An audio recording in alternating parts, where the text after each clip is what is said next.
Raise your hands if you have ever watched paranormal videos searching for the unknown and the afterlife. You all did it most probably, right? At least once. Well, I did, and let me tell you, some of the paranormal researchers say that watching these kinds of paranormal videos can really inflict a curse upon you, or the entities shown in the video may haunt you. You would not believe me, I know. Even I did not until that night, the night I had the worst nightmare of my entire life. So here I describe my horrific experience with the unknown. I remember watching a video in which some people were investigating a creepy-looking, haunted doll. I still regret watching the video late in night out of pure boredom. The video showed those people talking to the doll through a spirit box when the doll said both those investigators' names. I was spooked because the doll was already creepy looking, and the responses it mentioned, the questions asked, were even creepier. After that video, I suddenly got a heavy feeling in my stomach. I was home alone and my parents were still to come home. After watching the video, I don't know why, but I was utterly spooked. There was just that feeling of being watched, or someone being with me in my room. I thought it was just my mind playing with me. Maybe it was paranoia, so I tried sleeping in my bed. Just when I got comfortably tucked in and switched off the lights, I heard a bang from above, probably furniture being moved upstairs. I looked up at the ceiling and saw the freaking doll hanging from the fan above. It was legit the doll in the video. I was scared out of my skin. Every single hair on my skin stood up. Luckily, the switchboard is just beside the bed, so I switched on the bed light quickly. I looked around the room, but nothing. I really thought I was just hallucinating out of fear, but the worst part was yet to come. I dimmed the light and again tried to sleep. I tried to block any thoughts from coming to my mind. I was just about to start sleeping when I heard my name whispered in my ear. I still thought it was just paranoia. Suddenly it grew more cold. I kept my eyes closed, gripped the quilt tighter. I heard my name being whispered once, twice, thrice, still eyes shut tight. One more time I heard the raspy voice speaking my name, more angrier tone this time. I could not control it anymore. I threw the quilt away and ran out of the room fast. It was probably 1 hour past midnight. Just when I was about to close the door of my room, I saw the doll's face. It had a snarl on its lips, very creepy. I started crying, called my mom, and begged my parents to come home. In half an hour they came home. I did not tell my parents what had happened. I begged my mom to come and sleep with me in my room for the night. It was the first time I was doing it. She agreed. The rest of the night I slept like a baby hugging my mother. I slept well. Morning brought new hopes. I felt refreshed, and that feeling of being watched was gone now. But I had to investigate about yesterday's happenings. I swore never to watch creepy dolls videos again. It is best if the unknown remains unknown for eternity. I used to work in evening shifts, so my shift would roughly end around 1 a.m. I used to catch the last train from work to back home.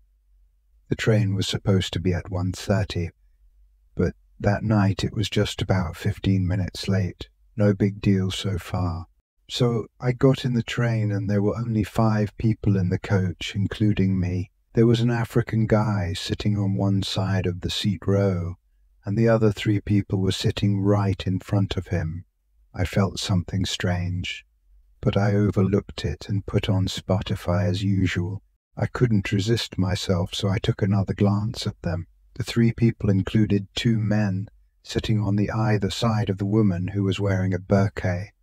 The woman seemed fatigued because the 2 men were holding her arm. The African guy seemed to be watching some YouTube or Netflix on his iPhone. Nothing so idiosyncratic about him too. I still felt something bizarre, so I paused the song and took another look at the African. To my surprise, he appeared to be trembling and sweating. By now, I started to realize there was something eccentric about the whole journey. Anyway, the next station was about to come, and I was confused whether I should go sit in a different coach. The station arrived, and the African guy stood up and rushed out of the coach hysterically, shit scared. I was jumbled, recollecting what had happened in the last 5 seconds. The panicky African guy came up to my window from the platform and said to me in a petrified voice, "Can't you see? She's dead." A few days ago, I had a really strange dream. I was standing on a long, narrow road that leads to my school. It was strangely quiet. No wind was blowing, no birds were singing, and no insects were chirping. The road was completely empty, and there was nobody else around. I began walking. Just then, I got the strangest feeling that someone was watching me. Looking back over my shoulder, I spotted a small figure in the distance. It seemed to be running at full speed. I kept walking, but every time I glanced behind me, the figure was closer. The whole thing made me very uneasy. It just kept gaining on me, drawing closer and closer. At one point, I stopped in my tracks and looked back. The figure had stopped too. It was just standing there in the middle of the road, staring at me. When I started walking again, the figure began running after me. Eventually, the figure got close enough for me to make out his face. It was a clown, one of those sad clowns you see in paintings. He was dressed in a shabby hat and threadbare coat, like a hobo. The way he was staring at me really frightened me, and for a moment I thought, if he catches me, he will kill me. I wanted to run, but for some reason I couldn't. My legs felt heavy, and I could barely lift my feet. It was all I could do to just keep up the same pace. The clown kept getting closer and closer. The next time I glanced back, I could see the clown's eyes. He was crying. I saw my school in the distance, and a feeling of relief washed over me. Something told me that if I could just get there before he caught me, I would be safe. Just as I reached the main gate of the school, I turned around one last time. The clown was right behind me. His hand gripped my shoulder and whirled me around. The most terrifying thing was his face. He wasn't angry at all. Instead, he had a desperate, haunted look. Tears were streaming down his painted cheek. "Caught you," he said. Then, to my surprise, he just let go of me and walked away. I stood there dumbfounded. How could I have been so stupid? I had been scared for no reason. I began laughing at myself. The clown stopped in his tracks and turned around. He took a rusty knife from his pocket and held it up to his face. "The second time I catch you, I have to cut you," he said. "The third time, I have to kill you. See you next time." With that, the clown wiped the tears from his face and walked away. I woke up in a cold sweat. Ever since I had that dream, I've been too terrified to go to bed. For days I've been filling up on coffee and Coca-Cola, trying desperately to stay awake. I don't dare to shut my eyes for even one moment. I'm afraid I might fall asleep. And if I dream, I know the clown will be there waiting for me. In a quiet town, Jacob found himself alone after his dad kicked the bucket.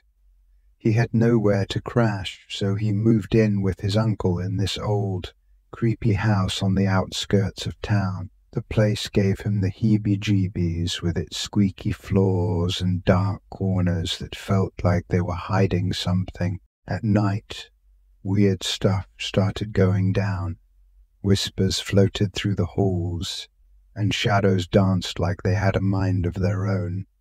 Jacob tried to ignore it, but the fear kept him up at night, his heart pounding in his chest. One night the whispers got too intense. Scared out of his wits, Jacob bolted to his uncle's room, hoping to find safety. But when he got there, he saw something straight out of a horror movie. His uncle was standing in the middle of the room, surrounded by candles and weird symbols on the floor. His uncle's face was twisted in madness, his eyes glowing like a freaking demon. Jacob watched in horror as his uncle chanted some creepy stuff in a language he couldn't understand. As Jacob tried to sneak away, his uncle snapped out of it and lunged at him, grabbing for him like a maniac.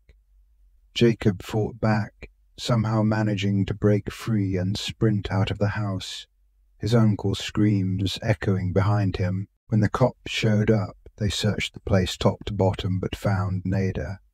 Jacob was freaking out, trying to explain what he saw, but nobody believed him. It was like his uncle never even existed. Years later, Jacob still can't shake the memory of that night, and every time he thinks about it, he wonders who, or what, the heck that person was pretending to be his uncle. Back when my buddy Ethan was just a teenager, something happened that still gives me chills to this day. It all started when he was 14, a regular kid with a love for mischief and a knack for getting into trouble. But what happened that night changed everything. It was a stormy evening, the kind where the sky was pitch black and the thunder shook the ground. Ethan's mom had gone out for the night, leaving him home alone. As the wind howled outside, Ethan hunkered down in front of the TV, trying to drown out the sound of the storm. But then, out of nowhere, the power went out. Ethan was plunged into darkness, his heart racing as he fumbled for a flashlight. That's when he heard it, a soft, eerie whisper echoing through the empty house. Terrified, Ethan grabbed the nearest weapon he could find, a baseball bat, and tiptoed through the darkness, his senses on high alert. But no matter where he looked, he couldn't shake the feeling that someone, or something. Then, just as suddenly as it had begun, the whispering stopped. Ethan breathed a sigh of relief, thinking he had imagined the whole thing. But when he turned to head back to the living room, he froze in his track. There, standing in the hallway, was a figure shrouded in darkness. Its eyes glowed with an otherworldly light, and its twisted smile sent shivers down Ethan's spine. With a guttural growl, it lunged forward, its outstretched hand reaching for him. In a panic, Ethan swung the bat with all his might, striking the figure square in the chest. But instead of backing down, it just laughed, a bone-chilling sound that echoed through the house like the wail of a banshee. With a surge of adrenaline, Ethan bolted out the front door, sprinting into the storm with the creature hot on his heels. He didn't stop running until he reached the safety of the police station, where he collapsed in a trembling heap. The cops didn't believe his story, of course. They chalked it up to a case of the jitters, a figment of Ethan's overactive imagination. But deep down, I know the truth. I know that whatever Ethan saw that night wasn't human, and it's still out there, lurking in the shadows, waiting to strike again.